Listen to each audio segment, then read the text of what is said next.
Juste quand même pour en finir avec, Henri, avec ta question, faut arrêter de se leurrer. Faut arrêter de se leurrer en Israël. euh, on a, Baruch Hashem, notre pays, notre armée, notre police, mais les Arabes font ce qu'ils veulent et nous on fait pas ce qu'on veut. Eux ils viennent chez nous quand ils veulent et nous on va pas chez eux. Ils agissent comme ils veulent. Quand tu vas aller au cotel, t'as peur de prendre une pierre, eux n'ont peur de rien. Et tant qu'on n'aura pas fait de chouva, ça se passera comme ça. Ils nous prennent Voilà, nos filles et la police dit rien, le gouvernement dit rien. absolument. On se trouve dans le pays. Top. Mais tout ça, ça dépendrait que d'une seule chose. Dieu nous prend tout jusqu'à ce qu'on comprenne qu'il faut absolument ne compter que sur lui. Même si, bien entendu, il nous laisse le mérite d'agir un tant soit peu, non pas pour la ishtadlout, contrairement à ce que c'est comme la façon dont on le dit et on l'enseigne. La ishtadlout, c'est-à-dire le don d'agir en conséquence, mais uniquement pour nous donner un peu de la mitzvah, à l'image de quelqu'un, on dit, bon, aide-moi à lever le meuble, alors que la personne le lève complètement. Il met un doigt, du style, toi aussi, tu m'as aidé à faire les choses, c'est pour qu'on ait simplement du mérite. Mais Bezrat Hashem, bientôt, très très proche, très très proche. Bezrat Hashem, Mashiach sera parmi nous. Le, le temple sera à sa place comme c'est promis. Les nations du monde le savent, tout le monde le sait, c'est pour ça que tout le monde en profite. Pour Bezrat Hashem essayer de... Nous sommes le dernier espoir de l'histoire, chacun essaie d'être moral. Heureux celui qui aura compris ce message et qui aura fait choix. Rabotai Boker Tov, sans plus tarder, il est très tard, donc on est parti pour 3/4 d'heure de cours seulement aujourd'hui, sur Boker Tov, donc Adam, avant tout, Tov, Siman Tov, Verroulé. Je dédierai ce shiur Be'ezrat Hashem pour tous ceux qui veulent étudier la Torah et qui, malheureusement, au fur et à mesure, l'oublient. C'est un shiur un peu spécial aujourd'hui sur, non pas la paracha de la semaine, mais sur un verset de la paracha de la semaine, qui aura pour sujet « N'oublie jamais ». Car la Torah nous met en garde sur le fait de ne jamais oublier les enseignements que tu auras acquis. Jamais et en aucun cas. Ce qui paraît complètement utopique, car Dieu a créé l'oubli, tout comme il a créé le souvenir, qui sont deux frères jumeaux d'une certaine façon, qui se respectent et qui en réalité vont parfaitement ensemble. Et heureusement que Dieu a créé l'oubli, mais sans plus tarder, comme je le disais juste avant, je dédie ce shiur pour tous ceux, Bezrat Hashem, qui ont du mal à retenir leur Torah. J'ai souvent eu affaire à des rendez-vous et des gens qui me disaient, vous savez, j'apprends la Torah, mais j'oublie ce que j'ai appris. Eh bien, c'est pour eux que je dédie ce shiur Bezrat Hashem, à savoir comment étudier sans jamais oublier son étude. Quelques petites patantim, quelques petits enseignements qui iront du pshat jusqu'au sod, pour savoir, Be'etzem Bli Neder, comment apprendre sans jamais oublier. Comment se fait-il que le Rav Ovadia connaisse absolument toute la Torah sur le bout des doigts et qu'il sait exactement chaque chose où elle se trouve, chaque endroit, où est-ce que c'est, quel est le verset, comment est-ce que tu peux connaître toute la paracha de la semaine par cœur, être capable de réciter absolument tout. Quel est donc ton secret? C'est ce qu'on va voir ensemble, Bli Neder, sans plus tarder. La paracha de la semaine, paracha de Ekev, comme je vous l'avais déjà dit, ainsi que les parachutes qui suivront, la paracha de Re'e, la paracha de Nitzavim, vous savez, toutes ces parachutes, Shoftim, Kitetzel Milchama, Veyeler, et bien entendu, Kitavo. Le fait que nous fautions vient souvent, le fait que nous tombions dans ce monde vient souvent du fait qu'on oublie. On oublie qu'on a fait un éder, qu'on a promis d'arrêter nos bêtises et on recommence, on oublie les enseignements où Bémet on versé des larmes dans un chiour, où vraiment on était ému, et on a dit cette fois j'arrête mes bêtises, et on recommence avec une non-juive, ou à manger taref, ou à retomber. On a oublié combien Dieu nous a sauvés de situations, on oublie tout le temps. Et ça s'appelle, vis-à-vis des cieux, de la kfiou tova. Quoi, tu as oublié tout ce que j'ai fait pour toi? Combien de fois dans les couples cette phrase est-elle ressortie, où le mari, ou ainsi que la femme, pourrait dire à l'un ou à l'autre, eh bien, tu as oublié tout ce que j'ai fait pour toi. Tu as oublié quand tu étais malade que je suis venu, et la Torah nous met en garde. Si vous regardez bien dans le chapitre 8, dans le verset Yudbet, c'est-à-dire verset 12, il est marqué là-bas. Yudalef, pardon. Ishamer lecha. Protège-toi bien. Fais très attention. Ishamer, mishon shamor. Écoute bien. Garde bien. Lecha pen tishkach. De peur que tu oublies. Et Hashem Elokecha, l'Éternel ton Dieu, les villes tishemor mitzvotav, chaz v'shalom, de ne plus donc garder tes mitzvot, ou mishpatav, et ses lois, vechukav, donc c'est aussi ses lois, mais on parle ici de mitzvot, rukim mishpatim, que ce soit des choses que tu comprennes, des choses qui t'ont été données par le biais du Har Sinaï, ou des lois qui sont incompréhensibles, asher anochim et tzavecha ayom, que je t'ai demandé d'étudier et d'accomplir aujourd'hui. Chaque jour de notre vie, Akadosh Baruch Hu nous demande de retenir sa Torah. Et dans la Torah, elle-même, dans le Sefer Torah, le roi des rois met en garde les enfants d'Israël et nous dit Je te préviens, peine tishkar, n'oublie jamais, peine veut dire en hébreu de peur que. De peur que tu en viennes à oublier, mes rabotailles. Comment ça, de peur que tu en viennes à oublier? J'étudie, j'oublie. Ma. Les Chachamim s'intéressent énormément à cette question parce qu'ils disent, je comprends pas. Si effectivement toute notre histoire démarre du fait que nos fautes sont du shogeg, c'est-à-dire par inadvertance on fait des choses. Souvent tu dis à une personne, t'as pas mis de filines? Ah, j'ai oublié. Comment ça tu as oublié? T'as pas oublié de manger, t'as oublié de mettre tes filines, t'as pas oublié de prendre ta paye, t'as pas oublié ton portable, juste les filines t'as oublié de les mettre. Il y a un truc qui va pas. C'est-à-dire qu'il y a une espèce de combat entre le monde du souvenir et le monde de l'oubli. Baruch Hashem que Dieu a créé l'oubli. Pourquoi? Parce que les sages expliquent que si l'oubli n'avait pas été créé sur Terre, on serait tous des zombies. Tôt ou tard, on perd ses parents qu'on a aimé plus que tout au monde. Un fils, lo alenu velo alechem, une fille, son épouse, peu importe qui on a perdu. Et j'ai vu de mes propres yeux, j'ai connu. Une femme d'ailleurs à qui je dédie aussi ce shiur, Zichron Bracha, Madame Yadan, aléa Shalom, qui a perdu son fils. Jusqu'à la fin de sa vie, elle ne s'en est pas remise. Jamais elle s'est remise de cette situation. L'oubli n'a pas été son médicament. Quand tu as une situation qui est difficile, il n'y a pas que de perdre un enfant qui est dur. Chas v'shalom, de perdre sa société. Comment on appelle sa société quand on s'est battu pour la monter pendant des années? On appelle ça mon bébé. C'est son bébé. Il y a des gens qui ne se remettent pas de la perte ou d'une faillite et ils se suicident parce qu'ils n'ont pas laissé ce merveilleux médicament qui est l'oubli agir comme une espèce d'antibiotique qui, avec le temps, fera disparaître la douleur. Donc, l'oubli, les Chachamim nous disent, heureusement que Dieu l'a créé, car il est le pansement de nos douleurs. Tu finiras par oublier les athlètes. Non, j'oublierai jamais. 3 ans, 4 ans plus tard, bon, je vais me remarier. Ou 1 an plus tard, si la personne a plus de force, je vais me remarier. Alors la famille dit, quoi, t'as déjà oublié ta femme? Déjà, tu l'as oublié. C'est pas une question d'avoir oublié, c'est une question d'avancer. Les gens confondent tout entre le fait d'oublier et le fait d'avancer dans la vie. Ça n'a rien à voir. On n'oublie pas quelqu'un. On n'oublie jamais quelqu'un. Et c'est pour cela que la Torah nous dit, ce médicament est si virulent, que la Torah ici présente vient nous dire, peine, tishkach et adevarim haele, peine de peur que tu oublies. Tellement l'oubli fait partie de nous, c'est quelque chose qui est comme un des membres de notre cœur, nos poumons, nos reins, peu importe. Ça fait partie de nous. Mais le Yetzer Hara s'est installé dans l'oubli. Donc, tout comme l'oubli est un médicament, il viendra te dire, l'oubli, c'est pas simplement un médicament, c'est aussi le QG du Yetzer Hara. Oublie le bien que Dieu il t'a fait. Oublie le fait que c'est une mitzvah de vérité en Eretz Israël. Oublie le cours sur le Lachon Hara de parler du mal des enfants d'Israël. Oublie le fait que ta femme, Baruch Hashem, tu lui dois tellement et aujourd'hui tu ne la respectes plus. Oublie. Résultat des courses, l'oubli mène systématiquement à la pire des choses qu'on appelle l'akfiyut tova, j'ai nommé l'ingratitude. T'as oublié tout ce que j'ai fait, comme on disait tout à l'heure. Et Akadosh Baruch Hu, il utilisera le mot peine. C'est vraiment parce que le mot peine en hébreu et le mot peine en français sont un petit peu au niveau de la traduction, non pas de la traduction plutôt, mais au niveau de ce qu'on pourrait sentir, c'est une peine dans les cieux.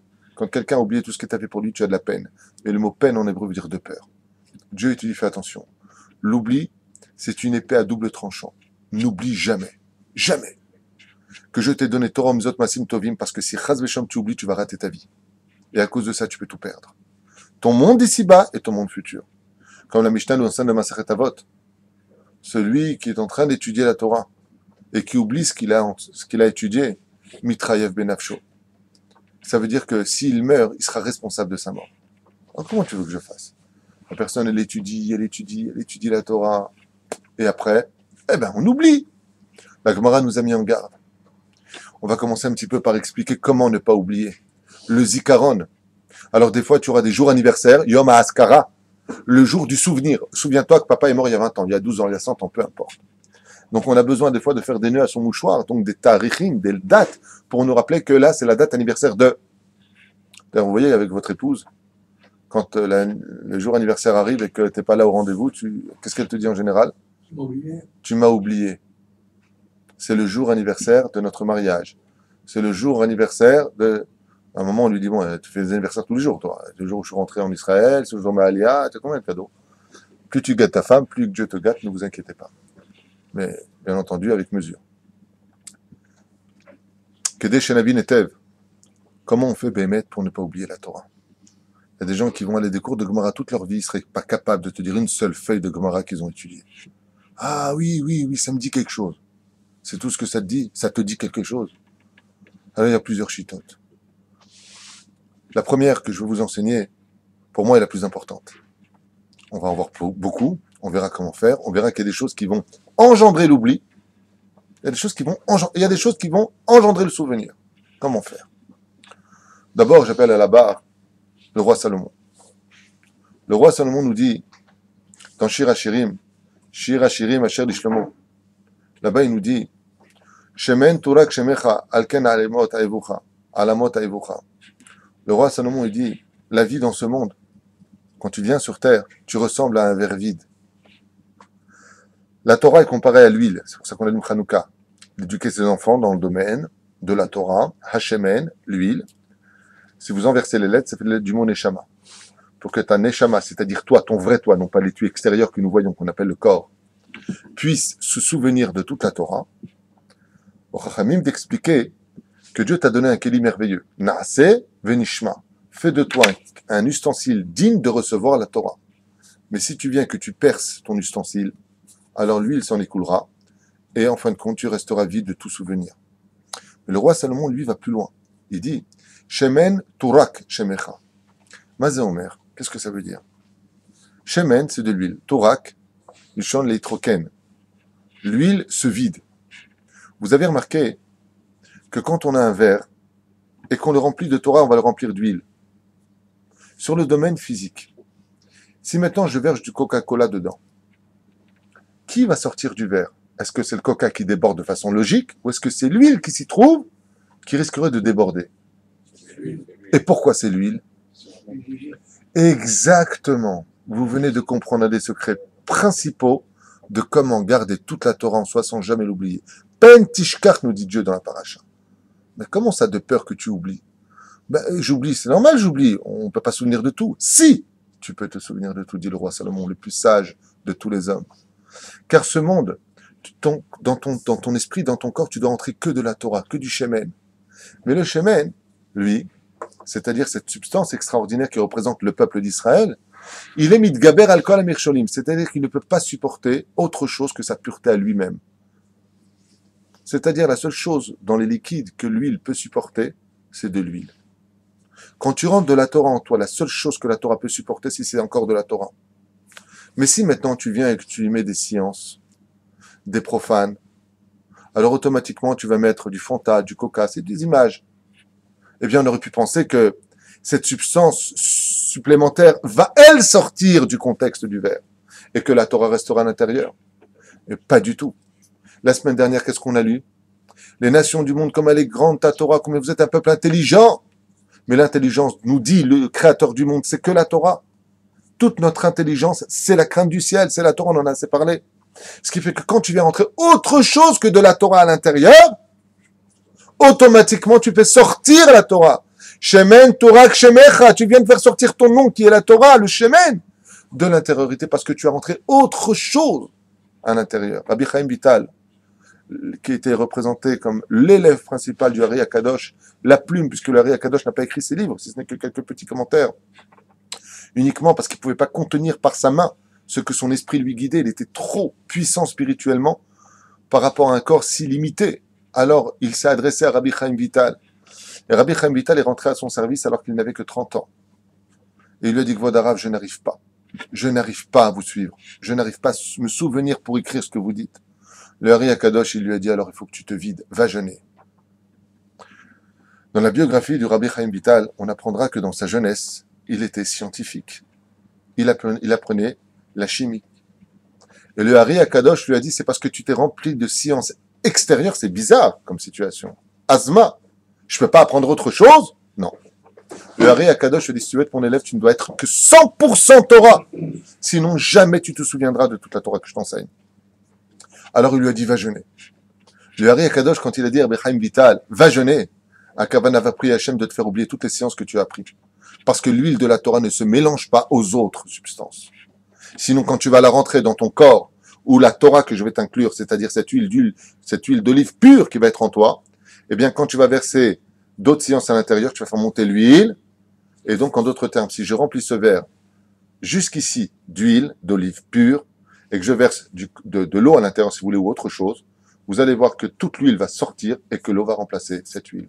Et c'est ce que vient nous dire la paracha de la semaine. N'oublie pas ta Torah. On va raconter une histoire qui s'est passée avec votre Rabbeinu Akadosh, une personne que tout le monde connaît de nom, mais que personne vraiment ne connaît, n'estime, comme ont voulu faire croire quelques rabbanim qui ont pris la place de Korach, que Dieu les protège et leur fasse faire teshuva, qui veulent croire que le Rav Ovadia Yosef, il a voulu placer son fils grand rabbin d'Israël par intérêt personnel. Comment on peut penser ça d'un tel homme? Bémet. On a vu dans la Torah un exemple, comme quoi la Torah est vivante.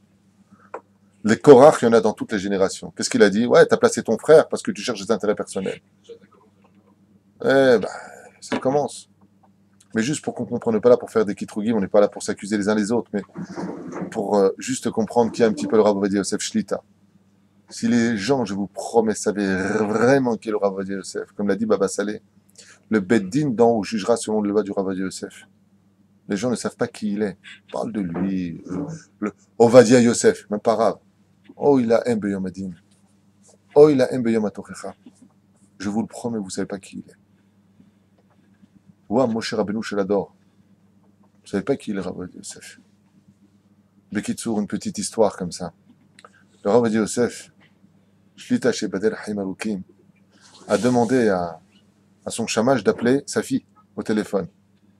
Alors il lui a dit, Mam, par téléphone, quel est le numéro de téléphone? Le Rav Ovadia Yosef, il a sorti son carnet, il n'a pas de téléphone portable. Parce qu'il a rien qui rentre dans son esprit. Oui, si ce n'est que la Torah.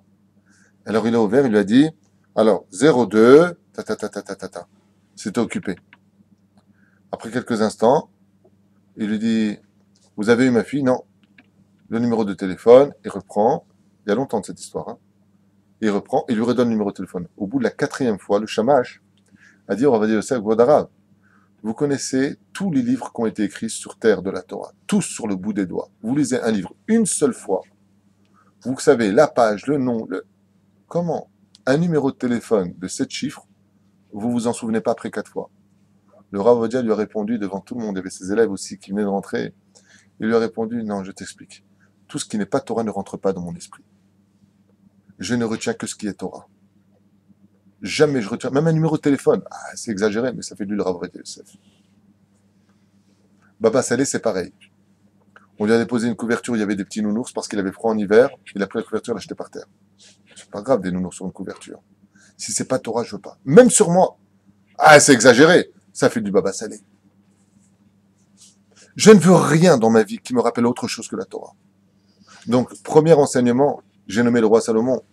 Il nous dit, si tu veux savoir comment garder ta Torah, ne rate rien d'autre à l'intérieur. Tu dois être 100% Torah. Pas BRR. 100%. Comment on peut être 100% Torah? Parce que vous avez dit. Parce que quand on va travailler, que même la personne qui a étudié toute sa vie de la Gemara ne se rappelle pas d'une page. Non. il y a des gens, mais ça ne veut pas dire qu'ils ont raison. C'est un état de fait sur le terrain, 2 et 2 ça fait 4. Il y a plein de gens qui vont étudier la Torah. Alors, à notre niveau, à nous, je vais t'expliquer comment ça va se passer. Si tu vas à un cours de Gemara et que tu apprends la Torah et qu'après tu vas aller voir un film, on ne parle pas de choses, on va dire, qui sont nécessaires à la société dans laquelle on vit. Mais tu vas voir un film pendant 2 heures. Qu'est-ce que tu vas remplir dans ton esprit? Du chol. Donc la Torah que tu as appris, tu peux être certain que tu vas l'oublier. Parce que tu viens de faire pénétrer des choses qui n'étaient pas utiles. Mais le travail, c'est quelque chose d'utile. Tu travailleras à la sueur de ton front, c'est un tikkun. Je travaille pour prélever le maaser. Je travaille pour donner, pas prendre. Je travaille parce que je veux, gâter ma femme comme c'est marqué dans la Ketouba, de lui acheter des vêtements, de lui donner un toit. J'ai une mission. Donc mon travail devient aussi une mission, une Torah de vie. Bechol de surtout le chemin où tu vas, je veux reconnaître Hachem, comme on avait dit. Donc ça fait pas partie de choses qui sont étrangères à la Torah. Ça fait partie de l'ensemble de la Torah. Dans ma Sechet, Ta'anit, à la page 25, à Moud Aleph, on nous parle là-bas donnez-moi Ta'anit. Si je me souviens bien, sans faire de jeu de mots. Tanit. C'est ici, Tanit. Elle est là, s'il te plaît. Voilà.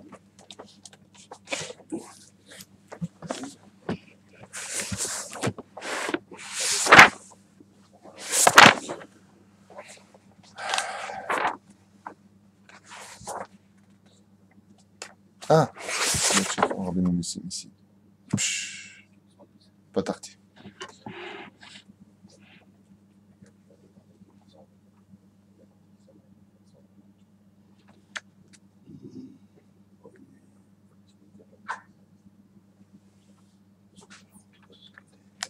Il y a marqué, restez avec moi un instant. Je sais que c'est page 25, ça je m'en suis souvenu, mais exactement où dans la feuille, ça c'est autre chose.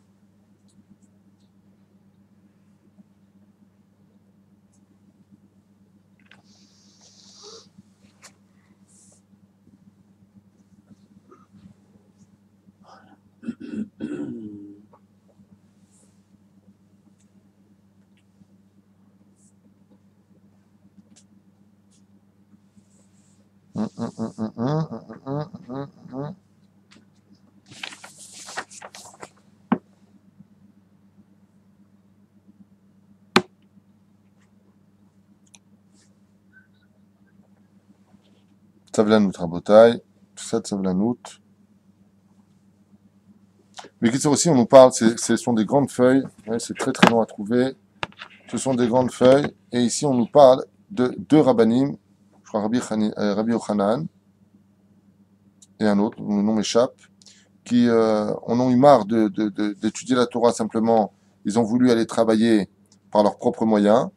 Et en allant sur la route, ils se sont adossés contre une mappolette. Vous savez, une espèce de ruine. Il y a une voix qui est sortie en disant comment vous pouvez laisser une Torah de vie pour avoir simplement d'argent pour un monde vers la main, non, ça c'est autre chose. En laissant le monde de l'éternité pour un monde d'une heure, parce que la vie dans ce monde ne dure qu'une heure, parce qu'on verra que le temps passe très très vite justement. Et Rabbi Yochanan va entendre et va dire à l'autre s'il a entendu. Il lui a dit non. Alors il a compris que ça s'adressait à lui et pas à l'autre. Et en allant, non c'est pas 25, ça me rappelle. Et en allant là-bas, Rabbi Yochanan est retourné à la yeshiva, l'autre est parti travailler. Et de là on voit, Bekito, de cette histoire, que il y a des gens qui ont leur tikkun dans la yeshiva, c'est-à-dire d'aller étudier toute la journée, contrairement à ce que pensent les autres. Et puis il y a ceux qui n'entendront pas les voix d'Hachem pour pouvoir aller justement travailler. Mais ça ne veut pas dire que parce qu'il va travailler, ça fait de lui un rachat. Mais si ce que tu travailles, comme il fait le Chafetz Chaim, il travaillait, il avait sa macolette. Il travaillait de quoi uniquement manger tous les jours. C'est où il faisait sa ishtadlout, entre guillemets, pour aller manger la journée. Il savait qu'il avait besoin d'un rouble par jour. Il travaillait pour un jour par jour. Il ne travaillait pas pour 2 jours, pour 2 roubles par jour, car il ne savait pas si demain il serait vivant ou pas. Donc si ça, c'est mis en pratique, Inematov ou Manaïm. Aval, en ce qui concerne le reste, eh bien, il est évident qu'on devra tout faire dans ce monde pour n'avoir un contact qu'avec des gens qui soient Yereshamaïm, de parler de Torah, comme la Mishnah nous l'enseigne. Shnaim Shoshvim Ve'em d'ivre Torah, 2 qui sont assis qu'il n'y a pas de Torah, c'est un moshav de l'etzim. L'etzim, à Kavanah, Chaz V'Shalom, on parle ici de choses qui soient de la clownerie, donc automatiquement tu te vides. Tu fais quoi? Tu te vides, tu viens de percer ton ustensile, et donc ton huile, ta Torah, automatiquement s'échappe. Comme dit la Gemara, si tu n'étudies pas la Torah un jour, tu oublieras 2 jours d'études. Et si tu n'étudies pas la Torah 7 jours, tu as oublié combien de jours? 14 jours d'études. Chaque jour équivaut à 2 jours d'études. Parce que la Torah ne peut rester chez l'homme qu'à la condition où elle est constamment abreuvée. Il n'y a pas de point mort. Il n'y a pas de point mort. Il n'y a jamais de point mort. Jamais, en aucun cas, la Torah, la vie d'un homme se doit d'exister sans un dvar Torah par jour. C'est impossible. Kavata etim la Torah tous les jours de notre vie. Enfin, c'est juste l'histoire que je voulais ramener ici, que j'ai pas préparée, que j'ai pas regardée, mais quoi qu'il advienne, c'est certain que ça viendra nous éveiller qu'il y a des gens qui doivent étudier donc la Torah toute la journée. Et si une personne est dans la Torah 100% partout où il va, eh bien, Baruch Hashem, il peut garder toute sa Torah. Un des plus bels exemples qu'on ait connu dans le domaine du travail, qui a été un chef-d'œuvre absolu de la réussite dans ce monde et dans l'autre monde, c'est le Kehati. Le Baal HaKehati, celui qui commente la Mishnah justement avec une simplicité aussi grande, il était banquier, donc il travaillait tous les jours, mais il travaillait tous les jours alors qu'il étudiait la Torah avec une magnificence où tout ce qu'il faisait, c'était al-pi halacha. Tout ce qu'il faisait, il voyait que de la Torah dans son travail, et ça lui a très très bien réussi aussi. C'est pour ça qu'il n'a jamais oublié toute la Torah. Il connaissait le chasse par cœur, il connaissait les poskim par cœur, il connaissait Baruch Hashem, toute la Torah était entre ses mains, alors que c'était un homme qui allait travailler, comme Rabbi Moshe Deri, qui avait une boutique d'antiquaire, qui allait travailler et qui avait Baruch Hashem, la moindre seconde de leur vie était toujours là pour parler de Torah avec autrui, pour pouvoir parler de savoir-vivre, pour être toujours dans le contexte de la Torah. On peut tout à fait vivre la Torah dans un monde d'action, à la condition où Dieu est toujours avec nous. Mais si, bien entendu, tu vas au billard, après tu vas au bowling, après tu vas à la patinoire, après tu vas faire du foot, après tu vas étudier un peu de Gemara et après tu reviens. Tu as fait des trous dans ton ustensile, il est évident que tu gagneras rien. Mais si tu vas faire, comme font les Shiva ici, ils étudient toute la journée puis ils ont 1 heure de sport par jour, mais le sport, c'est pour mieux étudier après, et c'est exactement ce qui se passe. Et bien dans ce cas-là, même leur sport, ça devient une mitzvah, comme le précise le Rambam dans l'Ilchot Be'ot, qui dit qu'on doit faire du sport tous les jours. En d'autres termes, voilà. Donc c'est juste pour fermer cette parenthèse. On commence sans plus tarder. Donc on a dit, Rak Ishamer Alecha, dans le livre de Devarim, Rak Ishamer Alecha, Shmor Nafshecha Me'od, Pen Tishkach Te Devarim, Asher Raou Enecha, encore d'autres versets, où Dieu nous dit, juste, je te demande juste une seule chose, Ishamer Alecha, Shamor Nafshecha Me'od, Pen Tishkach, de peur que tu en viennes, Chaz Veshanom, oublier cette Torah. Alors, Etzot et Zikaron, sans plus tarder, on va voir quelques conseils rapides sur comment garder l'étude de la Torah en soi. Il y en a qui disent qu'il est bon de prendre un verre d'huile d'olive pure avant l'étude de la Torah. Tu prends ton index, tu le mets dans l'huile et tu le mets dans la bouche.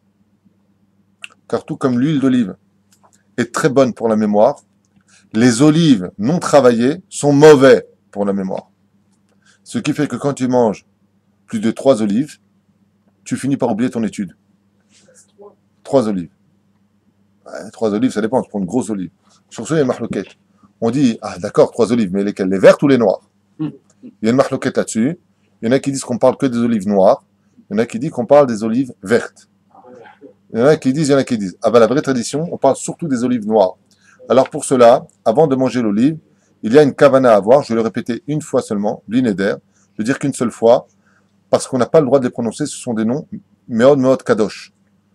Donc, qu'est-ce qu'on fait avant de prendre une olive et de dire la bracha de Boré Peri Aet, même pour une seule olive, Matzpat El Elohim. Voilà, je viens de le dire une seule fois, c'est pour un enseignement que je le dis, donc pour ne pas bracha levatala, vous pourrez le réécouter. Ce sont des noms Meod Kadosh, et tu dois le penser uniquement dans la tête, et après tu peux manger autant d'olives que tu veux pour ne pas, bien entendu, oublier ton étude. Donc on a vu que le shemen, l'huile en elle-même est très très bonne pour le zikaron, très bon pour se souvenir, mais que les olives par contre sont exactement le contraire. Il y a bien entendu des choses qui vont engendrer l'oubli. Alors là par contre il y en a beaucoup. D'enlever 2 vêtements ensemble, cacher les shichecha. Cacher les shichecha veut dire, ça fait oublier ce que tu as appris. Quand la Torah te donne des conseils, suis-les. N'enlève jamais 2 vêtements ensemble, parce que tu risquerais d'oublier. Il y a des gens qui vont aux toilettes. Comment 2, bah, tu enlèves ton tzitzit avec ta chemise. 2 vêtements ensemble. Ça arrive souvent. Tu as ton gilet, tu as ta veste. Tu les enlèves ensemble. Ne fais jamais une telle erreur, car ça provoquera un oubli de ton étude de la Torah. Le Yetzer a le droit de se mobiliser parce que le vêtement représente la Begida, c'est-à-dire la traîtrise qu'on a eue quand on était nus à l'époque d'Adam et Ève. Et donc on a mis ça sur nous, et Dieu nous dit maintenant n'oubliez pas le chemin de la vie que je vous ai donné. Donc le vêtement représente toujours un côté accusateur de notre corps. Ce qui fait qu'on doit toujours rester couvert. Donc quand on enlève 2 vêtements, étant donné qu'il y a de la lumière, Ayen dans le Ben Ishraï, première année, il chot Ben Ishraï, où il parle des lumières qui se trouvent dans les vêtements, laisse la lumière toujours réagir, un vêtement et après un autre vêtement, jamais 2 vêtements ensemble, sinon tu finiras par oublier ton étude de la Torah, car le Zikaron, Zachar Gematria Bracha, pour qu'on ait de la bonne mémoire, il faut laisser de la lumière dans notre esprit. Et la lumière se trouve aussi dans les vêtements. Donc, on fera attention de ne pas retirer 2 vêtements, comme on l'a dit. Il y a beaucoup d'autres choses qui, bien entendu, peuvent faire oublier, comme par exemple les gens qui s'essuient leurs mains sur leurs vêtements quand ils ont fait Netilat Yadayim, ou qui sortent des toilettes, par exemple, et là-bas, donc ils vont s'essuyer, puis ils vont s'essuyer comme ça les mains sur leurs vêtements, une fois de plus. Ça aussi, ce sera caché les shichecha, mais on verra un peu plus tard. D'abord et avant tout, voyons ensemble quelques bons conseils des Chachamim pour ne pas oublier notre étude. Ça vous intéresse?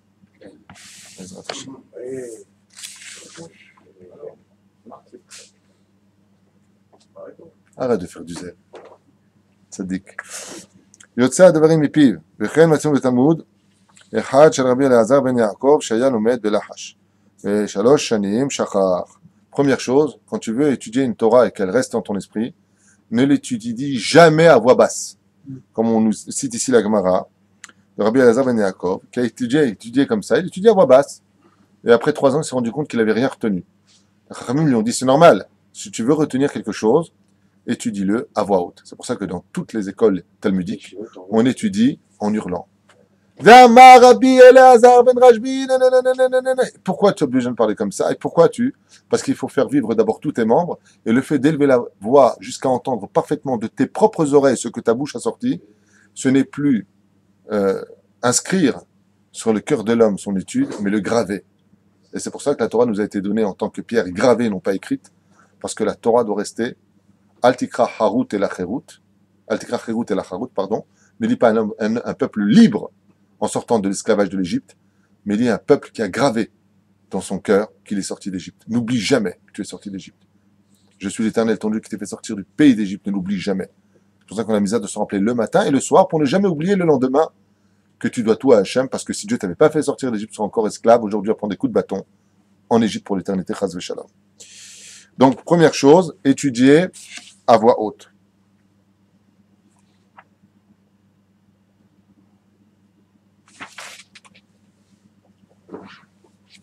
Deuxième exemple, les Shmirat HaZikaron She'arzor Ot Pa'am Al Talmudo, des choses qui sonnent d'elles-mêmes. Si tu veux ne pas oublier la Torah, eh bien, sache une chose, il faut revenir toujours dessus, c'est-à-dire Chazara. L'Arzor al Alimoud, tu veux ne pas oublier, il faut que tu reviennes dessus. Au moins une fois par an. C'est pour ça combien de fois on doit revenir normalement sur notre étude? Vous savez combien de fois? Non, 100 fois. On doit étudier 100 fois la même chose pour éviter de l'oublier. 100 fois. Non, toi, ce que tu as dit 90 fois, hein, c'est ce qu'on dit pour Mashiv Aruach Morida Geshem. Pour être certain, disent les Chachamim, que tu n'as pas dit Morida Tal. N'oublie pas que maintenant, par exemple, c'est Morida Tal. Alors tu répètes 90 fois Mashiv Aruach Morida Geshem, Mashiv Aruach Morida Geshem, et c'est considéré comme étant gravé dans le Zikaron. C'est une ségoula. Très bien, ce que tu as dit, c'est un remède. Donc, deuxième chose, conseil tellement évident, revenir constamment sur l'étude pour ne pas l'oublier. Mamash Kipchuto. Mais en réalité, pourquoi c'est important de revenir sur l'étude? Parce que quand tu viens pour étudier la première fois, tu as planté ta graine. Mais si tu n'arroses pas ta graine, elle ne peut pas grandir. Et plus tu vas l'arroser, et plus elle va s'épanouir, et plus elle va s'épanouir, plus elle va sortir de nouvelles branches et de nouvelles fleurs. Donc plus tu vas étudier la Torah, et plus tu vas te rendre compte qu'elle n'aura plus rien à voir avec ce que tu avais étudié avant. Troisième conseil des Chachamim, Shenag be'anava velo be'ga'ava. Une des choses qui permet à la Torah de rester chez toi, c'est de travailler particulièrement ton humilité. Pourquoi? Parce que la ga'ava, l'orgueil, n'étant rien d'autre que un remplissage du Yetzer Hara, Dieu dit En hani vahu yacholim ladur b'makom echad. Je ne peux pas vivre avec toi si tu es orgueilleux. Donc, qu'est-ce qui représente le manteau d'Hachem? L'étude de la Torah. Donc, quand quelqu'un a de l'orgueil chez lui, automatiquement, toute sa Torah s'en va. C'est exactement, qui dit Ga'ava, dit par exemple coléreux. Qu'est-ce que c'est quelqu'un de coléreux? C'est quelqu'un qui a de l'orgueil. Le coléreux, c'est quelqu'un qui a de l'orgueil. Et les Chachamim nous disent que s'il y a un moyen d'oublier toute sa Torah le plus vite possible, c'est quand on est justement coléreux. La colère est strictement interdite dans la Torah. Elle est comparée à un culte étranger, donc à de l'avodazara. Quand tu te mets en colère, tu perds toute ta sagesse et ta Torah te fuit. Ta Torah s'en va de toi.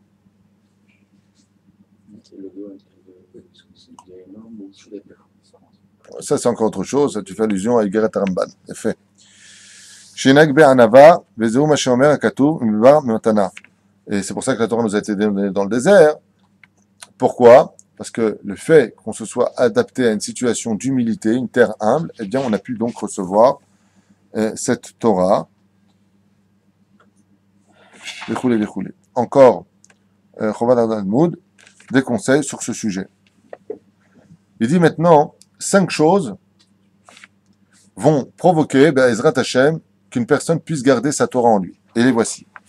Pas de pechamin, vaochel betzam, hamishat varim, gormim, les ikaron. Alors, il y a 5 choses qui permettent à un homme de travailler sa mémoire.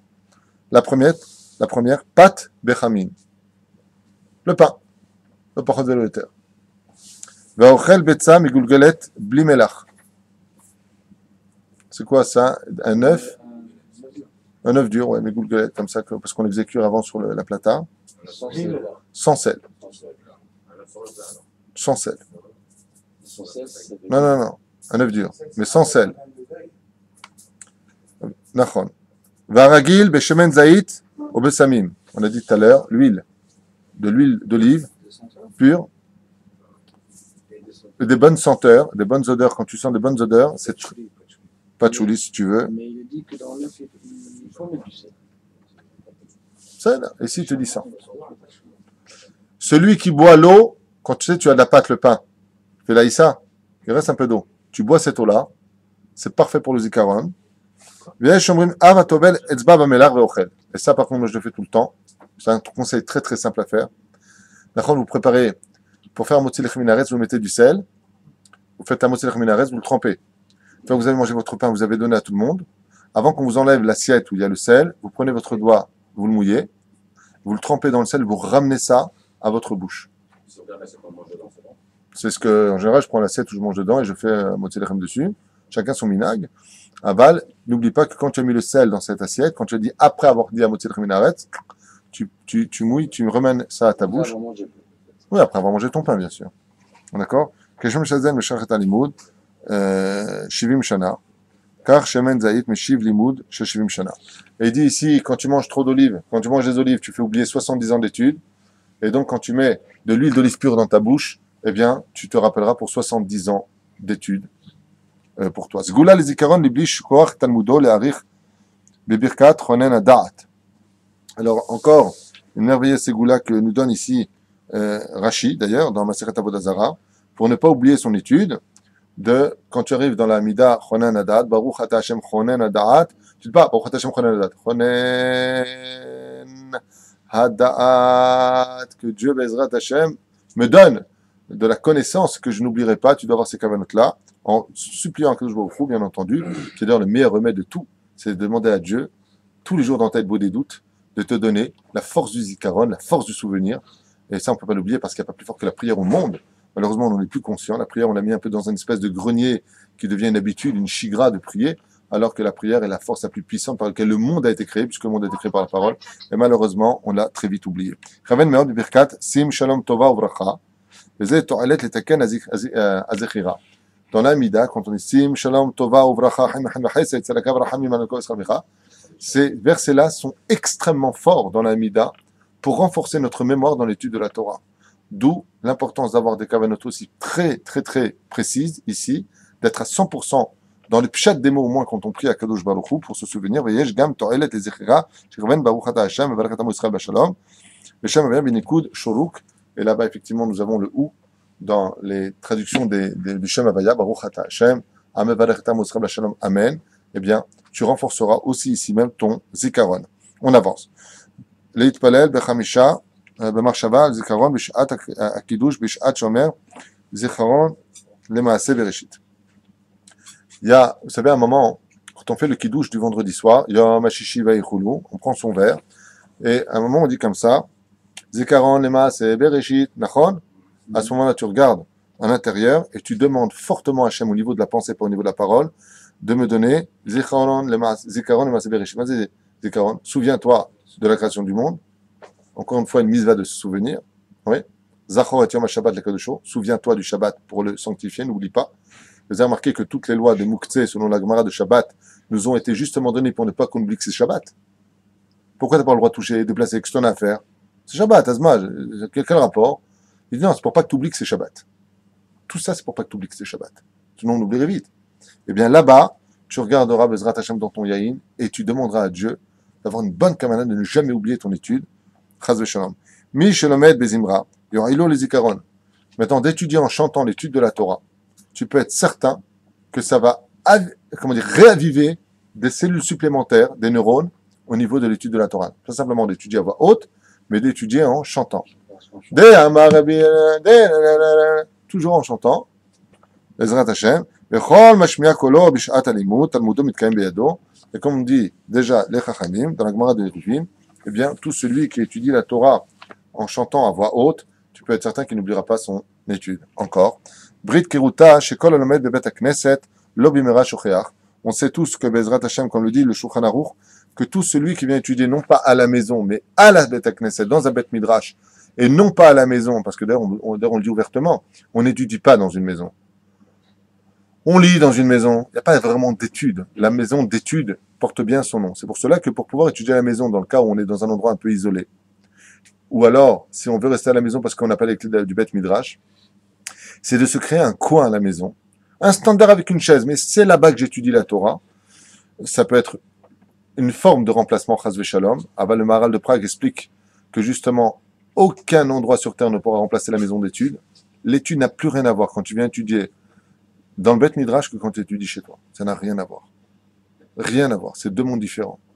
Et c'est pour ça qu'il y a marqué, on a une alliance qui est promise d'Hachem, que celui qui vient étudier dans une Beth Knesset, ça veut dire dans un Beth Midrash, la Torah, il n'oubliera pas très vite sa Torah. Ça veut dire que... Oui, mais là, je pense qu'il y a un autre très haut problème.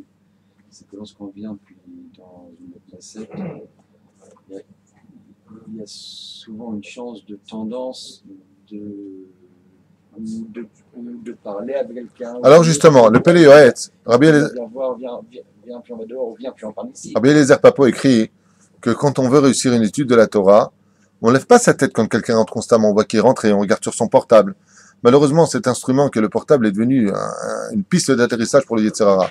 On n'est plus capable d'étudier sans porter ici pour voir qui va nous appeler, est-ce qu'on répond ou pas.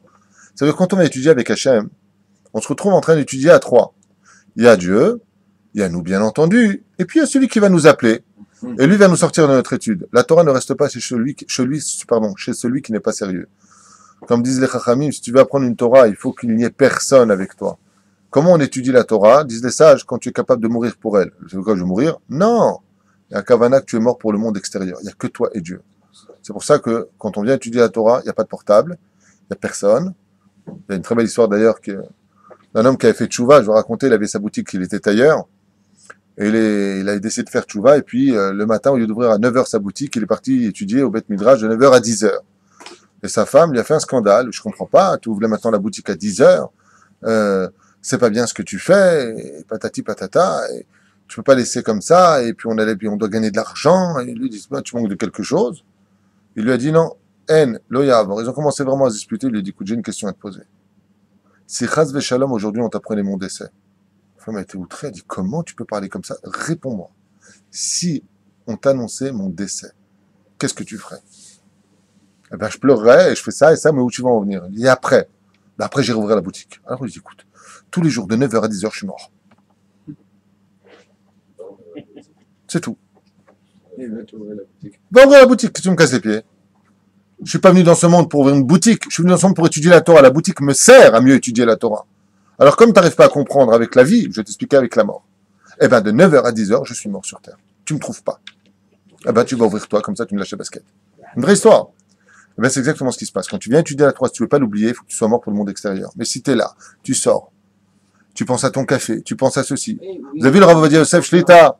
Le Rav Ovadia Yosef Shlita, on lui sert son thé. Tous les mots de Shabbat, il fait son cours. C'est un truc de fou. Son thé est plein. Hein. Tous les mots de Shabbat. Il vient, il fait ça. Comment je kato b'shulchan aruch. Il ramène, il le pose, il le laisse passer. Il s'en va, il n'a pas touché une goutte. Il veut boire, on voit qu'il veut boire. Mais il est tellement dans son étude qu'il oublie de boire.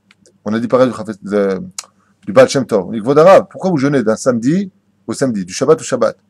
Baal Shem Tov dit, moi je jeûne, chas v'shalom. Ah, peut-être j'ai oublié de manger. La vraie étude ne s'acquiert que par ces gens-là. Pareil, le Rav Stepler, à l'époque, il n'y avait pas de machine à laver. La poudre de la machine à laver, il a préparé avec de l'eau dans un bol, lustré comme ça. Il tournait. Son épouse lui a dit, mon mari, je t'ai préparé une soupe, je peux te la servir? Elle a dit oui. Il y a quelqu'un qui a tapé à la porte. Elle était en train de préparer le liquide de la machine à laver. Ken, avec la cuillère comme ça. En allant ouvrir, elle a déposé à côté de son mari le bol dans lequel elle est versée après dans la cuve, là où il y avait le linge, Ken. Et lui, qu'est-ce qu'il croit? Tellement concentré, il a pris le bol là-bas, il a commencé à manger la lessive. Chez Akon Yabit Baro, il a commencé à manger la lessive. Alors ça veut dire, une très très bonne tazout, très très bonne, Baruch Hashem. Ah, mais c'est même pas ce qu'il a goûté. Si Béhémet, on arrive à un degré pareil, c'est vrai que tu as raison, c'est un très haut degré, aval, slicha. Qu'est-ce qui se passe? Imagine que toi, un matin, on va étudier ensemble la Torah. Tu viens avec ton portable, ok? On est en train d'étudier. À moi, je vais dire, t'es avec moi ou t'es avec lui? Non, excuse-moi. Tu peux être certain que ton étude, elle te fuit. Elle ne restera pas chez nous. Hein? Pas simplement du portable. Le Pélé Yoetz, il dit, On vient, il y en a un qui vient. Ça va et tout ça. tu réponds pas. Pas shoot, mais On est chez nous, on est dans une chambre, on est avec le stand, on est avec. là, là, là. Mechila. Talot Sodek. Excuse-moi, avec tout respect que je te dois, j'ai fait plusieurs années yeshivot. J'ai fait 2 ans, ne serait-ce qu'au Machon Meir, de 87 à 89, jusqu'au jour où je me suis marié. Et je peux te promettre une chose, que les rabbinim d'Afkan nous avaient éduqués à ne pas répondre.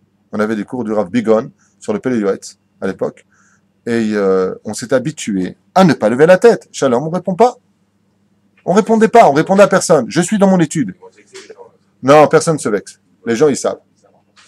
Ouais, de toute façon, il y a une différence. Si quelqu'un rentre, c'est un étranger, tu es en train d'étudier ta Torah. Imagine, j'étudie maintenant, dis-moi Shalom. Non. Après l'étude, je viens te voir, excuse-moi, dans l'étude, je ne m'interromps pas. Si vraiment, le Rav Shach a dit, si vraiment tu veux te souvenir de ton Talmud pendant 4 heures, ne lève pas la tête. Tu veux étudier la Gemara et t'en souvenir, 4 heures sans interruption. Pour vous donner un petit exemple, petit exemple comme ça rapide. La Gemara nous raconte un assez très spécial de Rabbi Akiva, qui revint après plusieurs années, je crois que c'est dans Ktubot, je me souviens bien. Je me suis jamais aussi mal souvenu de l'étude depuis que je fais Shouko. La psychologie. Aïnara. Rabbi Akiva, à la Shalom, revient après 12 ans d'études. Maranienne. Quand il arrive pour taper à la porte de sa maison, alors que sa femme ne l'a pas vu pendant 12 ans, elle faisait grandir à l'époque Rabbi Ushua, Ben Korcha, qui était le fils de Rabbi Akiva et de Rachel Bat Kalba Savoua. Rabbi Ushua Ben Korcha, qui figure dans la Gemara, un grand Tana. On l'appelait Rabbi Yoshua Bar Korcha, Ben Korcha. Pourquoi Korcha? Parce que comme Rabbi Akiva était chauve, on l'appelait Rabbi Yoshua, fils du chauve. C'était le nom qu'on lui avait donné. Je ne sais pas ce qui te fait rire, attends, mais tu m'inquiètes. Tov, Beketsur Elaïnian, il vient pour taper à la porte, et la Gemara nous raconte qu'à ce moment-là, il a entendu sa femme qui parlait avec la voisine en disant, ouais, je comprends pas, ton mari, le religieux, le charidi, le parasite, il est au collège, ta journée, étudie pas. Vous savez, des langues, il y a Baruch Hashem, il n'y a plus de femmes comme ça aujourd'hui. Il n'y a plus de gens comme ça qui réagissent ainsi. Baruch Hashem, on a enfin quitté cette médiocrité de l'esprit. Et Ishtabar Shemolahad, la femme de Rabbi Akiva, lui a répondu la phrase suivante: mêle-toi de tes affaires, j'ai pas besoin de toi. Moi, je veux que mon mari étudie la Torah toute la journée. C'est ma volonté, c'est ma bracha, c'est moi qui lui ai demandé le jour du mariage. Et s'il allait travailler mon mari, c'est le guet que je lui demanderais. Je suis prête à souffrir dans ce monde. Elle faisait du repassage pour les autres. Elle cousait des vêtements pour se nourrir, la femme de Rabbi Akiva. Et il lui a dit, si mon mari, aujourd'hui, venait à frapper à la porte, je lui demanderais de retourner immédiatement étudier la Torah. Cette voisine, juste un instant, est retournée chez elle avec sa langue de vipère.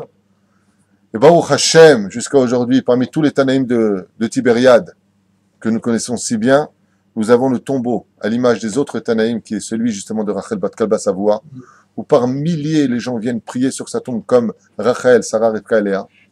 Prier cette femme si merveilleuse qui a su placer son intelligence, son argent, ça veut dire son temps, là où il fallait l'investir. Elle a son mausolée, tout le monde vient sur sa tombe. Il y a même 2 Sifrei Torah les plus anciens, ce qui paraît, qu'on ait retrouvés dans l'histoire juive, qui sont là-bas. Oui. Et Baruch Hashem, son nom est béni de toutes les bouches, la femme de Rabbi Akiva. Il y a une question qui se pose. Rabbi Akiva, t'es quand même arrivé devant la porte. Pourquoi t'as pas tapé à la porte? Tu fais un petit bisou à ta femme, colle à cavote pour ce que tu as dit, et il retourne. Et là, au Chachamim d'expliquer, ils disent, hein? Non, pas du tout. Pas du tout de neder. Et là, si vous avez bien remarqué, il n'y a pas marqué Rabbi Akiva a étudié 12 ans et 12 ans. Il y a marqué Rabbi Akiva est parti 24 ans.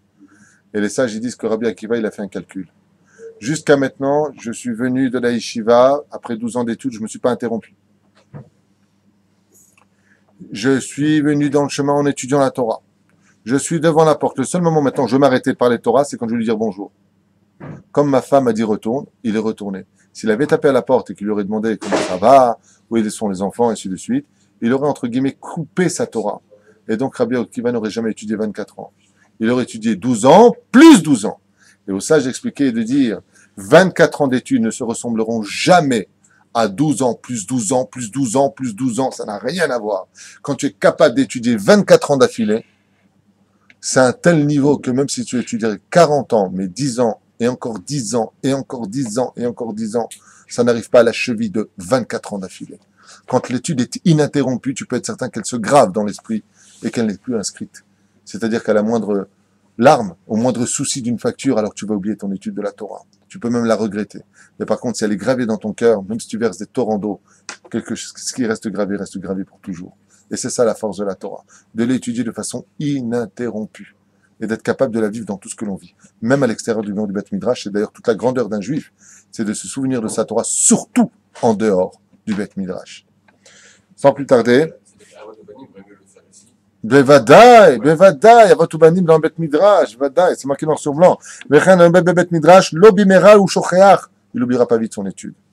יש נוהגים לגדל תרנגול בבית, נטילת ביצה, הראשונה נותנים אותה לבן המחשבה במשפחה, ותלמיד מביאה לרבו, ורבו כותב על הביצה, מה יזכה נהר את אורחו, ותמות. Il qui avait l'habitude d'écrire sur le premier œuf qui viendrait d'un poulet, סגולה לזיכרון לאכול, שירים של אדם גדול לצדיק. Une grande ségoula pour ne pas oublier son étude de la Torah, et qui disent de porter le chapeau du Rav. Un Tamid Chacham, tu mets son chapeau sur la tête. Pourquoi? Parce que la marche là-bas est ici. Il y en a qui disent de manger les restes du Rav. Quand le Rav il a mangé dans son assiette, hein? Top. C'est pour ça que les chassidim, vous avez déjà vu le tish. Le tish. Pourquoi c'est important de laisser un grand Rav faire le mot tzilech même quand il est chez vous? Pour que tu manges de son pain à lui. C'est comme si tu manges de ses restes à lui.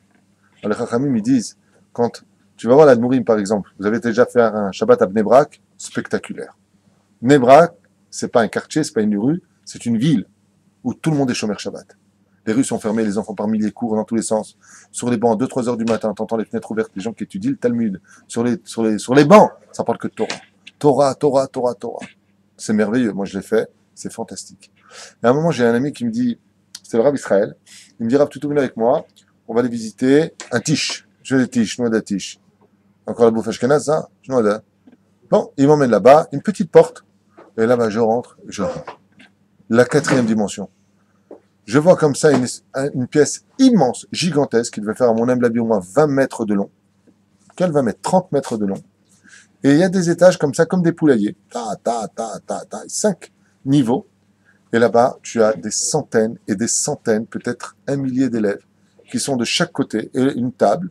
Et au bout de la table, tu as le chassid, qui, bien in arabe, brillait dans tous les sens. Alors, je ne sais pas s'il avait mis des strass, peut-être un Tunisien déguisé en chassid. Je ne sais pas. Mais il brillait incroyablement. Et d'ailleurs, il m'avait choqué parce que les chassidim chantaient le même chant, tous en même temps, très harmonieux. Et à un moment, le vieux chassid, avec sa grande barbe comme ça, il lève le doigt, et tout le monde s'arrête. Et d'un coup, il prend un morceau de maisonnote.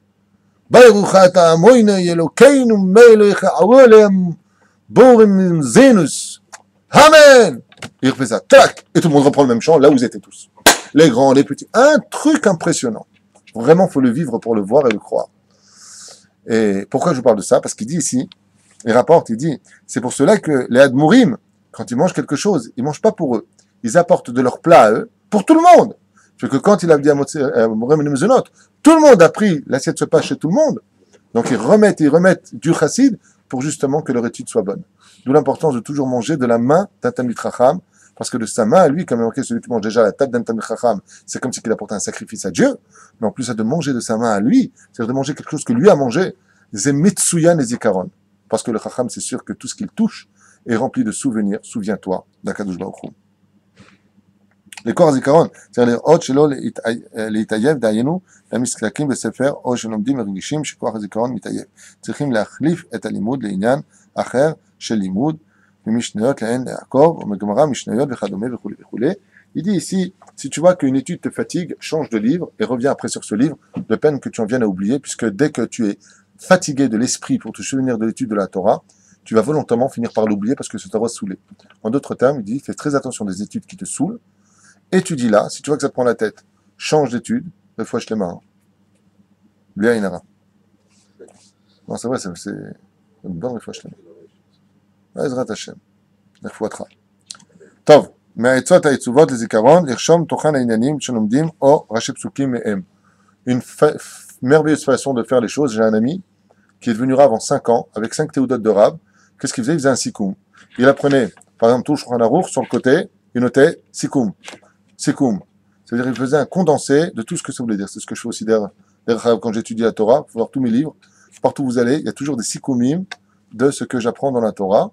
Toujours, je le remets en petit. Et quand je reviens sur cette étude, je regarde juste le Sikoum qui m'explique, donc, en d'autres termes, des choses complètement logiques qui aident une personne à se souvenir.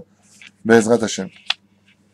כל הסגולות זיכרון, לזכות הלימוד יועילו בלי העצה הראשית, לחזור ולחזור כמובן באותו לימוד.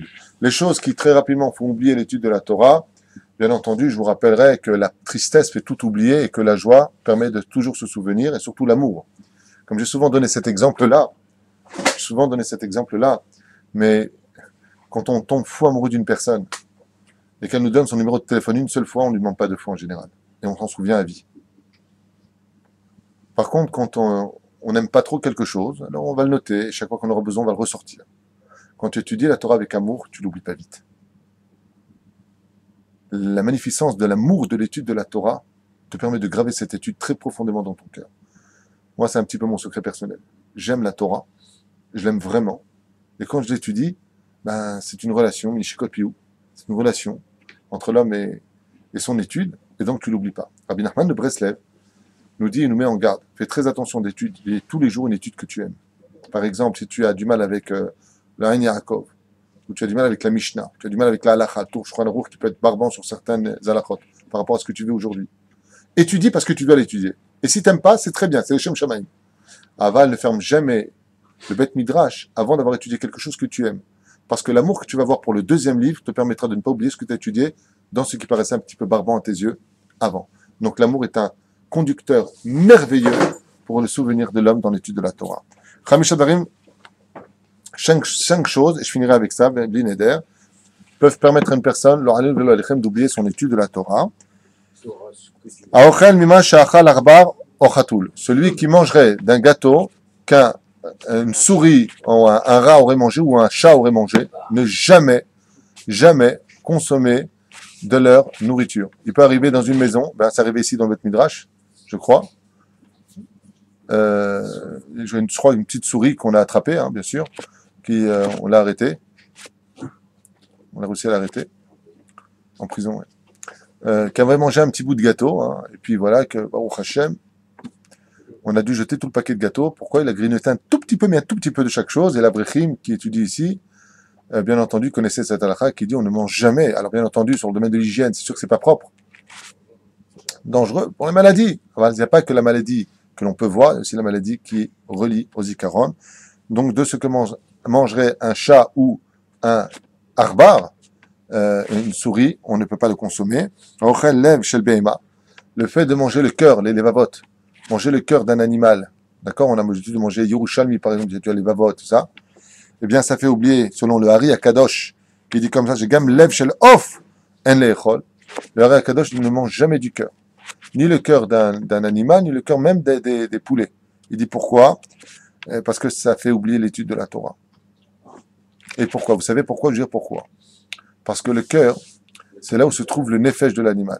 Donc même s'il est cachérisé, même si on l'ouvre, shtiva erev, et qu'on le met sur le grill, il y a quand même une substance animale en lui que tu consommes. Et cette substance animale va pousser l'étude de la Torah. Car la Torah, justement, c'est le souvenir. Tandis que l'animal, c'est ne pas se poser de questions. Ba, ma, behema, en quoi il y a? Il n'y a rien. Il n'y a rien en elle. Aragil bezetim, celui qui mange des olives, on l'avait déjà dit. Vachote maim shel shiure rechitza, celui qui boit, on a dit tout à l'heure, tu regarderas, celui qui boit de l'eau, quelqu'un s'est lavé et il boit de cette eau-là. Quelqu'un s'est lavé, il boit de cette eau-là. D'accord? Aochetz raglav zo al gabezo, quand tu prends tes pieds comme ça et tu les mets les uns sur les autres, tu te laves les pieds comme ça, tu fais oublier ton étude. Non, ça c'est mes mains. Comment c'est tes pieds?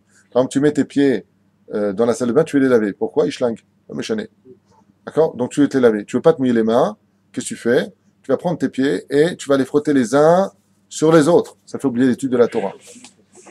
Bon, toi tu fais pas ça en général. Il y en a plein qui le font. J'ai vu faire ça d'ailleurs une semaine avec un de mes enfants qui faisait ça d'Afka dans la salle de bain. Donc toi tu fais pas ça, mais il y en a qui le font. Ça, ou des fois ça te gratte. Tu fais pas avec les pieds? Non, mais toi t'as pas de pieds, j'ai oublié. Bon alors on avance. Comment ça te gratte? Ça te gratte pas les pieds, jamais, tu jamais piqué. Oh, terrible ce mec. טוב, השותה מים ששורר רחצה והרוחץ רגליו זו על גבי זו, ויש אומרים אף המניח כליו, דהיינו מלבושיו, תחת מרשותיו. Il y en a qui disent celui qui place ses vêtements sous sa tête. Les gens pour ne pas, ils prennent leurs vêtements, ils les mettent sous l'oreiller, ils mettent la tête dessus. Ça fait aussi oublier l'étude de la Torah, comme je l'avais expliqué. Exactement. D'accord, il y en a qui le font. Donc, bien entendu, toi, t'as pas d'oreiller, donc ça peut pas te concerner. Mais, on dit un truc, il dit, ah bon, il y en a qui le font. D'où tu viens? החושש משום שכחה, טוב שלא יאכל כלל מכיכר שאכל עכבר וכו' וכו', מה שאמרנו, טוב לחוש שלא לאכול גם ממה שאכל כלב, aussi pour un chien, גם אותם פסוקים שכתבו. Et faudra d'abord, on dit que c'est pas bien d'avoir sur le lit quand on dort un bout de fer ou quelque chose qui a à voir le fer ou des pièces. Juste un instant, je finis. De ne pas manger d'un ustensile qui est cassé. Des fois, on vous donne une assiette, même dans les restaurants, il manque un bout. Il dit ici, c'est caché les shichecha. Ne bois pas dans un verre qui manque un bout, et ne bois pas dans une assiette qui est un peu cassée. Pourquoi? Tu finis par oublier l'étude de la Torah. Caché. Hein? Celui qui laisse son livre ouvert, quand il va aux toilettes, souvent on fait ça dans les shivat, ouais, il n'y a rien à craindre. Ameniar sefer patuach veyotze, mashker talmudo. Oui, on laisse jamais un livre ouvert. Kavan sheesh malach echad shenikra shindalet, il y a un ange qui s'appelle comme ça, veu shomer dapin. Rachetivot, Shed. Là-bas, c'est son nom. C'est lui qui garde les feuilles. Almi shemaniach sefer patuach veyotze veshachrat talmudo veafilu lezman katzar lo yaniach sefer patuach veyotze vegam zo gorem leshichecha. Même si tu vas aller aux toilettes, bien entendu, il y a deux choses qu'il ne faut pas faire. Le laisser ouvert ou alors faire ça. Pourquoi? Parce que ça, c'est un signe d'Avodazara. Il y a marqué, l'Avodazara, tu la feras couler, tomber sur sa face. Il y a plein de gens qui laissent sur l'étude comme ça. C'est pas bien de faire une chose pareille. Et là-bas, tu prends quelque chose, tu le mets ici, ou alors tu te souviens de la page, mais referme ton livre, justement, comme un trésor. Tu laisses pas un coffre-fort ouvert quand tu t'en vas. De la même façon, Bishata Dishmaya, eh bien, tu devras fermer ton livre si tu dois y aller. On ne met pas deux vêtements ensemble, bien entendu. Kevan shekaché shekha, pas seulement tu les enlèves, mais tu les mets pas ensemble. En lakpid shelo linol shne minalim. Yesh omrim shesh lakpid gam ken shelo lishpot shte begadim ve'echad. Ça on l'avait déjà dit. Atokel tefer begadav kshu lovesh me'em. On ne coupe pas un vêtement sur soi-même. Des fois il manque un bouton, tu le fais sur toi. Non, enlève-le et fais-le. Ne laisse pas. Juste un petit peu. Le gnav yadav bechaluko. Le nagev, slicha, on ne s'essuie pas les mains, on l'a dit tout à l'heure. Chez l'eau dafka bechaluko, et là où adin bechol begadav, que ce soit sur le pantalon ou autre chose, on s'essuie jamais les mains mouillées parce qu'on finit par oublier. À machlik sandal shel small, veshel yemin caché les shichecha, on met pas deux chaussures. Le mec qui met la droite sur la gauche sur la droite, ça fait oublier l'étude de la Torah. À l'envers, exactement. Vambrim olam shelo lilbosh shum begadafour, et aussi de porter un vêtement à l'envers, ça fait oublier l'étude de la Torah. Kevan shekaché l'ishikha, aval im bedaato lilvosh et begadav shafro tamid. Maintenant, si le vêtement il le met comme ça, c'est la mode, il le met tout le temps comme ça n'a rien à voir. Aval s'il a oublié, vadash qu'il devra. Lo istakel be'adam bekaaso. Quand tu vois une personne qui est très en colère, ne regarde jamais son visage parce que ça te fera oublier ton étude de la Torah, car la clipa, la colère qui est en lui, cette espèce d'écorce maléfique qui est en lui, qui est représentée par la Vodazar, le Yetzera qui est en lui, lui fera saute sur son visage à celui qui le regarde et lui fait oublier son étude de la Torah. La mistakel, bon, mishkar talmudo. Et donc, il oubliera mamash son étude de la vélo, isha nida, isha tzedami mutsuyaba. Et même sa propre femme, quand elle est nida, évite de la regarder au niveau du visage, car ça te fera bichlal oublier ton étude de la Torah. Donc, comment tu le fais quand elle est nida? Tu fais pas comme ça. Bonjour, ça va? Oui, bien sûr, ça va. Tu fais normal, juste tu baisses un peu les yeux, tu évites de la mater, tu évites de la regarder, car ça fait oublier ton étude de la Torah. Bon, ouais, on apprend beaucoup de choses aujourd'hui. Akorek tab, shalakever, areze, caché le shircha, de lire ce qui a marqué sur les tombes, des morts, il y a marqué des choses. Ne lis pas ce qui a marqué là-bas. Oui. Mais quand tu passes, si tu vois les lettres, c'est pas grave. Même si tu le lis, il dit même pas si tu le lis avec ta bouche, tu le penses, tu lis comme ça, simple dans ta tête, juste tu regardes le nom. C'est tout ce que tu regardes, le reste tu oublies. C'est pour ça que c'est bien. Regardez tous les grands de la Torah. Ils n'ont jamais rien marqué sur leur tombe. Jamais rien. Là, sur la tombe de n'importe quel grand rave de la Torah, de l'histoire, il n'y a rien marqué. Il y a le nom, Non et c'est tout. Non et la date. Tu vas te faire tout est bleu et il n'y a rien. ומכל מקום המניעה מלקרוא היא דווקא מהאותיות הבולטות שאז גורמות לשכחה. Mais il dit de quoi est-ce qu'on parle? Des lettres qui sont boltot, c'est-à-dire qui sortent en relief.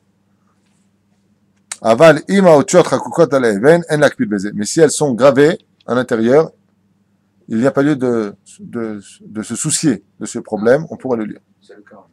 En général, c'est le cas. Mais pas tous les cas. C'est une pierre d'Afka ici à Ashdod, j'ai vu qu'il y avait pas mal de tombes où c'était bolette. ומדגים להניח אבן על גבי המצבה, ואומרים שזה מועיל לו שתהיה קריאתה קשה לתלמוד. Pourquoi une des raisons pour laquelle on met une pierre sur la tombe quand on vient prier sur quelqu'un, mouil shelo tiye kriyata kasher le Talmud, ça permettra à un homme de mieux comprendre son étude de la Torah. On veut laquelle? Ouais. On avait dit que c'est pas bien de la laisser. Oui, là, ça c'est autre chose. Tu l'enlèves quand tu as fini. Mais quand tu es sur la tombe, tu prends une pierre et tu la mets sur la tombe. Faut pas la laisser cette pierre. Le Harei Kadosh, il dit qu'il faut non, faut pas la laisser. Tu la reprends. Bon, il y a plusieurs explications à ça. On va pas faire un cours quand on va sur une tombe. Mais c'est une façon de taper à la porte de la tombe pour dire, il y a quelqu'un qui est là, donc tu déposes une pierre. Et la deuxième chose, c'est que ça permet à un homme de mieux retenir et facilement comprendre son étude de la Torah. Deux explications qui sont données. La référence, c'est Shmirat Aguf ve'Nefesh. Il le rapporte là-bas. Le Shem Rabbi Yosef Ometz, Beketur Shulchan Aruch, Besiman 128. Bon, il a beaucoup de références ici. Bezrat Hashem. Le Yavar Adam ben Shtenashim. On ne passe pas entre deux femmes. Ça fait oublier l'étude de la Torah. Il y en a qui disent on passe pas entre deux dégalim. C'est quoi dégalim? Des chameaux. Non, Dkalim, slicha. Kalim, c'est des palmiers. Des palmiers. On passe pas entre deux palmiers. Un homme ne passe pas entre deux palmiers ni entre deux femmes. Minya l'avor, dafka kshem. Mkhun biachad, minya l'avor ben shtenashim. Il dafka ksholer lebado. Si on est seul, Ava, Limoler ou Adam Acher, Olich Betsido, Veshave, En Minya, Vechen, Minya, Arba Amot, En Minya. Si par contre ils sont à 2 mètres et 2 mètres, tu peux passer entre elles, mais le mieux c'est passer avec quelqu'un. C'est pour ça que souvent on dit aux femmes, vous pouvez passer de l'autre côté. Sinon, il y a une autre façon de faire que moi je fais, c'est que tu utilises par exemple ta montre comme étant une mechitza. Tu utilises quelque chose, tu prends un livre par exemple, et tu le fais passer. Si tu vois que les femmes, elles vont pas comprendre le message. Passez, qu'est-ce que vous avez vous? Non, madame, passez de l'autre côté, mais je fais ce que je veux. Alors, dans ce cas-là, ce que tu fais, tu bloques avec ta montre, comme si que tu passes entre elles. Mishe mukhrach la'avor ben shte nashim, ben derech charet, yahzor yado makel, ou davar acher, afilou tabac, même du tabac, il dit ici. Comme enlo, yahzor PA trop chaud, il dit si t'as vraiment rien, même pas de montre, tu prends ta PA, tu la prends, et tu la prends dans ta main. Keilou, ça servira pour Bezrat Hashem, voilà, comme ça. Ah ben, tu vois, pour une fois que tu as quelque chose, toi. On ne dort jamais avec des chaussures ou ses chaussettes. Quand on dit que c'est difficile, les chaussettes, c'est pas marqué. Il y en a qui le disent, j'avais lu ailleurs. Ici, il dit les chaussures en tout cas. Même un enfant, on ne le laisse pas dormir avec ses chaussures. Il y aura beaucoup de choses à dire. Le principal, Bezrat Hashem, d'utiliser toutes ces belles choses. Le principal, c'est de ne jamais oublier. Donc, n'oubliez jamais votre étude de la Torah. Et pour cela, vous avez ce cours pour accomplir plusieurs chemins, plusieurs remèdes, afin, Bezrat Hashem, de rajouter sur ce qui est déjà acquis. Mais n'oubliez pas un détail, et je finirai avec ce petit cadeau de l'étude. Si tu étudies, par exemple, la Torah, et que tu as fini avec l'étude de la Torah, tu prends les Nevi'im, les Ketuvim, la Gemara, tant que tu rajoutes sur ce que tu as appris de la Torah, et étant donné que la Torah, c'est rien d'autre qu'un collier de perles qui n'en finit pas, donc tout est harmonieux. C'est-à-dire qu'en réalité, tout va l'un avec l'autre. S'il manque une seule lettre dans un autre livre, ça viendra entacher les autres livres d'avant. La Torah, c'est une perfection. C'est 24 livres. C'est pas qu'un livre. Ce qui fait que quand tu rajoutes dans ton étude, encore de l'étude d'un autre livre, encore de l'étude d'un autre livre, tu n'oublieras jamais ce que tu as entassé. N'arrête jamais ta Torah. C'est le meilleur remède pour ne jamais oublier ce qu'on a appris.